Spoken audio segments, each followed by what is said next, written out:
Now, get ready for 2 days of very inspirational conference and very inspirational actions. We are going to introduce the first speakers. You know him. It's Bales. It is a very great friend of the Trust Conference. I think he was there since day one. He is an academic and one of the pioneers of our very recent science on modern slavery. Last year, he had a very good formula to describe the number of slaves in the world. He said, if slavery was a state, it would have the population of Algeria, the GDP of Bulgaria, and would be the third largest emitter of CO2 in the world. He has 2 Emmy Awards. He has a Peabody, a Pulitzer Prize nomination. He has been the co-founder of Free the Slaves in Washington, and is a lead author of the Global Slavery Index, which is not perfect, but it's a good thing to have. Kevin is also professor of contemporary slavery at the University of Nottingham, which is conducting pioneering research in the vastly underexplored field of modern slavery. Kevin, please join me on stage. Floor is yours.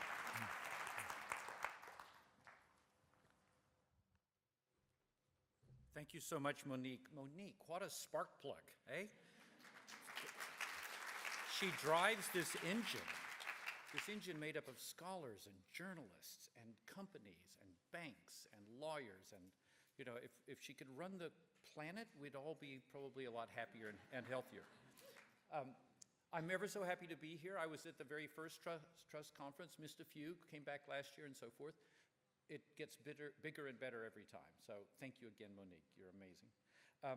I want to share some ideas about new ideas. We've been doing a lot of interesting work at the Rights Lab. We have been bringing some new bits of information to the fore.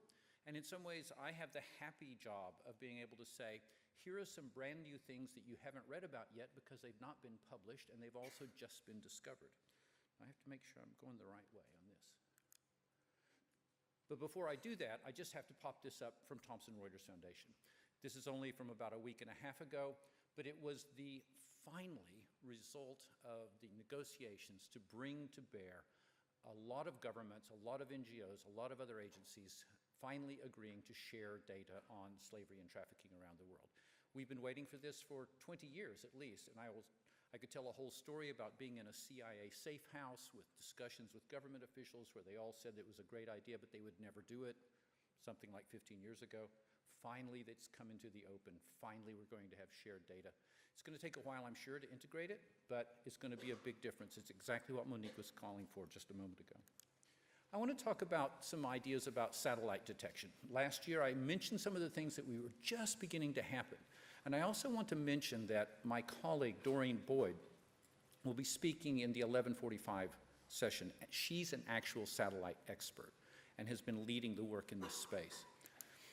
One of the things that I mentioned last year was how we were using crowdsourcing, citizen science, to let students and other people around the world look at satellite images and learn how to detect sites, particularly brick kilns, that would have a high prevalence of slavery.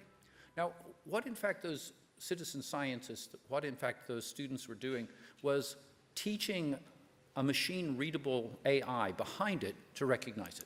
We've now had the AI, come to maturity, as it were, and it can suddenly, at much greater speed than individuals, identified all the brick kilns in the brick belt of India, Nepal, and Pakistan, some 55,000. No one knew how many there were. No one knew where they all were, except possibly the people enslaved on them individually. We now are able to pinpoint the locations of all of the kilns in the brick belt. It also allows us to pick out the density points, the points that need immediate interdiction, places that we want to look at more closely. And I think Doreen's going to show you even more about this in the later session. I want to talk about some of the next steps. We've been looking at places in Ghana where I've worked on the ground, where people are enslaved in mining gold and other minerals. But we are able to now, and we've realized, see the difference between legal mines that look like this from space. And if you look closely, you can see heavy equipment, you can see bulldozers, you can see diggers, and illegal mines, which are in some ways marked by the fact that there are no machines. It's all being done with hand labor, like ancient Egypt. People digging with their hands, digging with shovels, digging with picks. But we're beginning to understand the patterns. And when we can do that, we can identify these illegal mines, which are horrific, saturated with mercury, saturated with brutality, long-term slavery. We've been also doing some exploration of the minds of people who are enslaved through something called corpus linguistics. Now, if you're not familiar with it, this is, of course, just a word cloud. You can generate these on the web from anything. This particular word cloud I constructed from about 30 or 40,000 words from 5 slave narratives. And these were the words that came up as with the highest frequencies. In a sense, a word cloud is a very, very simple version of corpus linguistics. It is instead a much more powerful analytical tool, which allows you to analyze text and the sort of meanings behind text, the way words fit together, and so forth. When you do that, you begin to learn things like this. For example, survivors rarely use the future tense. We've looked at more than 1 million words now that have come from the voices of people who have come from slavery.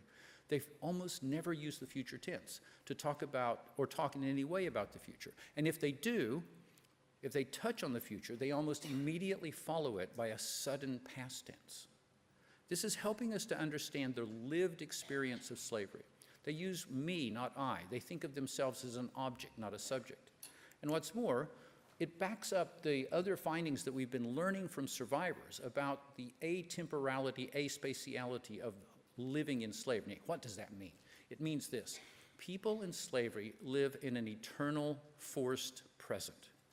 The slaveholders do not want them to think they have a future. They don't want them to look to their own past. They want to keep them focused on the immediate work of being enslaved. Likewise, they don't want them to think about movement, about walking away, being free, having freedom of movement. They don't want them to look to the past. And when we've been listening to the people who have come from slavery, we understand these fundamental facts about the nature of life in slavery that have never been truly picked up in all of this definitional debate about slavery.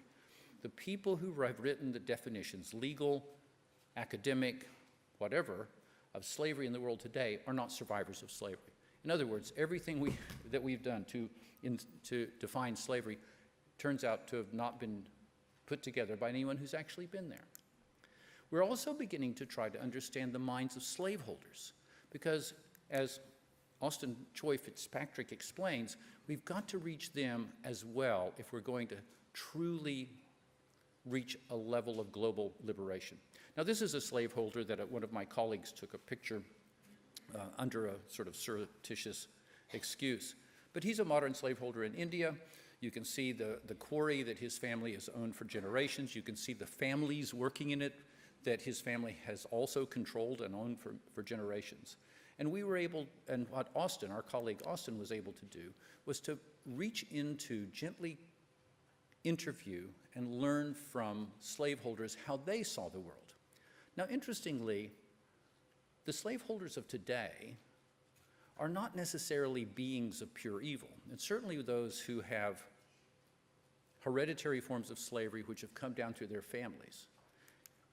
When Austin was able to speak with them at length, they would say things that in some ways were surprising about their lives after the liberation of their slaves. They didn't say, I'm angry, I want vengeance, I hate freedom, I don't like the rule of law. They were shocked instead by what they saw as a cultural change. They said, you know, we used to keep bonded laborers, and they were like our family, and now they're filing court cases against me. It's all this sort of sudden shock about how, you know, they had people within their that they saw as being within their families, and now they die in place, but they don't know what to do about it. And that you know, it was all about honesty. In other words, they lived in a culture where if you're accustomed to that level of privilege, any type of equality feels like oppression to you. The oppressor feels oppressed by equality. Now, one of the questions we have to face, because if we have 40 million people in the world in slavery, we probably have at least 5 to 6 million people who are slaveholders. And we have to understand how to reach them as well, how to take them from that place where they feel oppressed by other people's freedom and take them to a point of being able to make a decent life without being an oppressor. If you don't do that, you often end up with what happened in the United States after the Civil War there, where that sort of reconciliation never occurred. We want to understand this very deadly link that we've been exploring between conflict and slavery. It's important to understand that there's fundamentally been no history of conflict on planet Earth that did not include slavery. This is a carving from the Roman period. There's a Roman soldier leading away to captives in a war into slavery. We know that in the Second World War, 15 million people were enslaved. But what about today? Well, one of the things that came as a big surprise to us as we begin to pick this apart, because certainly every place I was going and my colleagues were going around the world, in places like Congo, we were beginning to see significant amounts of slavery linked to conflict. Turns out that if you look closely between 1989, the end of the Cold War, and today, there have been 1,113 conflicts, and a conflict being at least 2 sides, at least 25 battle-related deaths. We took all of those conflicts over the last year, and in fact, some of the researchers are in this room and volunteering with the Trust Conference. We examined all of those conflicts, looking through narratives and survivor reports to understand what had happened in them, coding them for analysis. And I have to say, even though I was expecting to find something, the results surprised me. Conflicts, almost 90% of the conflicts had enslaved child soldiers. More than a third had enslavement into sexual exploitation in the conflicts, trafficking in 17, and so forth. You can see that there are virtually no conflicts that have occurred out of those 1,113 that didn't have some form of slavery. And if you roll these all together, 9 out of 10 or more of all the conflicts that have occurred since the end of the Cold War have included, as a regular feature, some form of enslavement. We're about to push those data all the way back to 1946 and find out what the history in the modern world of slavery and conflict is, because this is an area that we know needs to be picked apart. When conflict occurs, the rule of law collapses, slavery becomes very easy to do, and we have to understand it better so that we can understand how intervention might work. We also have discovered that as wars intensify, as we looked at these longitudinally, that once a conflict becomes very serious, more than 1,000 battle deaths, the amount of slavery increases very dramatically. We also found that it was most likely to occur in those conflicts that are not between states, but between a government and an internal opposition group. We have to understand more about this. We're just beginning to crack the surface of it. We're also, I'm very happy to say, really beginning to explore and understand the transformative power that survivors of slavery are bringing to this field. This is a picture of a recent meeting in India with a survivor collective in meeting with members of the Survivor Alliance, the new organization of all survivors all the time covering the globe, talking about their own futures, working together with other survivors. We're really proud that the Survivor Alliance was incubated within our lab. It's a nonprofit organization. It unites and empowers survivors and brings them together around the world. And it helps them to stand together and say to people who would like their participation, you have to treat us with respect. You really ought to pay us for our expertise. We really have a lot to say, and we also have a lot of things that we can teach. In the near future, they're going to be hosting Histories First, not the first, Histories First, Survivor World Congress, a conference where all survivors of slavery, human trafficking from all over the world, they've been updating the slavery and trafficking survivor care standards. And at the moment, they're at least 120 members, and they've only been going a few months, of survivors of slavery, and it's growing very rapidly as the word gets out around the survivors everywhere. I think Nadia Murad encapsulates this idea about survivors. You know, she has said, I wish people knew me as an excellent seamstress, as an excellent athlete. I don't want people to know me as a victim. Here she is with her Nobel Prize. It's a fantastic step for all survivors. And this is, in a sense, the message that's coming out over and over from the survivors that we've been learning from. They make up a significant part of our lab now and are helping us to see things in very new ways. Where do we go with all this information? Where do we go with all this data? Some of this seems a little bit super academic, but I want to just show you a last slide. These children are in a village in northern India that has been through a rights-based intervention. That village has been in hereditary slavery. We don't even know how long it's been in hereditary slavery, no, for generations. But with longitudinal information feeding into a monitoring and evaluation system which informs the interventions, it means that the practice of this is working almost like a machine. We know precisely where to put the school, when to intervene, which government policies to bring to bear, how many people need to be there to help them, how long it takes, about 3 years to go from full slavery to full liberation, economic stability, and so forth. All of this is the type of fundamental knowledge we need to help people come to freedom, to be with them as they come to freedom. And it's terribly exciting as it does it. Pushing the edges in some places where we don't know the answers yet, beginning to solidify the answers that we really know about how freedom can be achieved.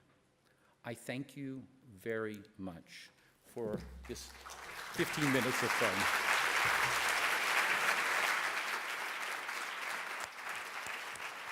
To the point, as usual.